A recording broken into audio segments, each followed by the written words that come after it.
Les travaux sont quasiment achevés sur le viaduc de la NRL. Décidément, pour la nouvelle route du littoral, les années passent et se ressemblent. On aurait même l'impression d'être dans un mauvais telenovelas. Route du littoral, tu ne sais pas pourquoi tu vas te coûter si cher. Alors oui, c'est pas ma première vidéo sur le sujet, mais il y a 5 ans, la demi-route n'est pas encore livrée, et depuis, il y a tout plein d'autres baisements croustillants l'arrivée. Alors, on trouve ça important aujourd'hui de recause de ça. Et vu que c'est de l'argent public qui concerne beaucoup de monde, on va faire la vidéo en français. Alors, attache ton gâteau patate et mets ton plus beau linge en velours, c'est parti pour un baisement d'Acour. Première partie. Pourquoi la NRL a été faite comme ça? 1900 et quelques. À la base, la seule solution pour aller de la Possession à Saint-Denis, c'est la route de la montagne, un petit peu sinueux, et un chemin de bord de mer, pas très pratique. Je vous passe l'histoire coloniale des tunnels creusés et tutti quanto. Les dirigeants de l'époque se disent, on va créer une route beaucoup plus rapide. Les mecs réfléchissent, ils réfléchissent. Et un beau jour, ils proposent 3 tracés. Il y a un gars qui propose d'élargir la route de la montagne actuelle, un autre qui propose un tracé à mi-hauteur. Mais à l'époque, il y a déjà des gros influenceurs qui habitent à la montagne, et ils ont pas trop envie de voir la route passer dans leur jardin. Bon, je suis obligé de le dire, mon pépé réalise le tracé de la route en corniche actuelle. Big up pépé. Et maman nous a raconté que bien qu'il soit ingénieur et qu'il ait réalisé ce tracé, il avait dit, cette route en corniche, c'est une énorme connerie. En 1957, les mecs se réunissent et disent, Antoine, t'as dit quoi, c'est une énorme connerie la route en corniche? Eh bah parfait, on valide le tracé. Le chantier de la route qui sera simplement constitué de 2 voies est lancé en 1959 et sera achevé en 1963. 4 ans pour faire une route de 13 km avec pelle, pioche, brouette. Les gars aujourd'hui appelleraient ça des constructeurs précoces, je pense. Juste parce qu'il est important de le rappeler, à ce moment, l'île compte 350 000 habitants. À la fin du chantier, les ingénieurs se félicitent et disent « Cette route sera prévue pour 50 ans !»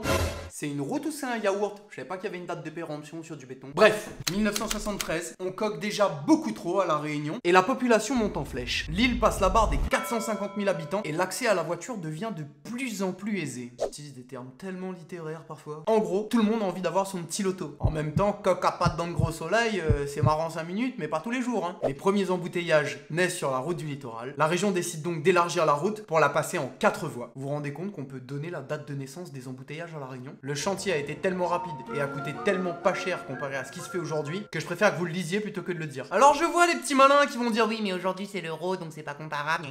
Alors selon mes calculs et aussi ChatGPT, les 230 millions de l'époque représenteraient aujourd'hui 320 millions d'euros. On est loin du milliard là non? En même temps le chantier allait tellement vite à l'époque on n'avait pas vraiment le temps de détourner quoi. Ah merde je voulais pas parler de détourner. 1978. Qui c'est qui s'installe à la Réunion? Le partenaire qu'on n'aurait pas vraiment voulu voir s'installer. Non ce n'est pas un influenceur voyage. Le premier organisme de crédit à la consommation, la Sofidaire. Ce qui renforce la passion du créole pour rouler dans l'auto-neuve et augmente forcément le nombre de véhicules à la Réunion. 1990. La Réunion compte 600 000 habitants. Ah oui, nous comme ça, oui. Bourré, c'est pas une compétition, c'est une passion. La région dionysienne est un bassin d'emploi ultra développé, avec notamment l'aéroport, la région, le rectorat, la capitale, le total et l'hôpital, ce qui génère forcément une augmentation du trafic sur la route du littoral, avec des drames malheureusement de plus en plus fréquents. Éboulis, submersion, accidents graves, fermeture. L'axe se dangerosifie. Ça existe pas, dangerosifie. Ouais, mais je sentais la vibes du mot. Bref, et malgré la volonté des autorités de trouver des solutions avec notamment les travaux de purge, les postes de filet, les portiques, les prières de Monseigneur Aubry. Pour les Réunionnais dans leur quotidien, la route du littoral reste un vrai problème. Mais aussi pour le commerce sur l'île qui est tributaire en permanence de cette voie. Et ce qui est paradoxal, c'est que son entretien coûte 6 millions d'euros par an. Franchement, ça va. Sauf que lorsqu'il y a des éboulis, comme par exemple en 2006, où le coût de remise en état a été facturé 83 millions d'euros. Il achète un peu de Subaru avec ça, mon Début des années 2000. Ces données ne sont définitivement pas sponsorisées par Manix. Et non, parce qu'on se retrouve avec une population qui a littéralement explosé, passant la barre des 700 000 habitants. À titre de comparaison, au même moment, la Guadeloupe n'était peuplée que de 400 000 habitants. À cet instant, la liaison entre l'ouest et le nord devient un cauchemar quotidien pour les automobilistes. Mais, alléluia, le chantier de la route des Tamarins est lancé en 2003. Pourquoi j'ai fait comme si je fumais une cigarette du con, hein? Véritable bouffée d'oxygène pour les automobilistes. Ouais, il y a des effets spéciaux. Ouais. Le chantier va durer 6 ans pour s'achever en 2009. 34 km, 123 ouvrages d'art, dont 4 de classe exceptionnelle. Des noms d'aires de stationnement à vous couper le souffle. L'air du tabac, c'est dégueulasse.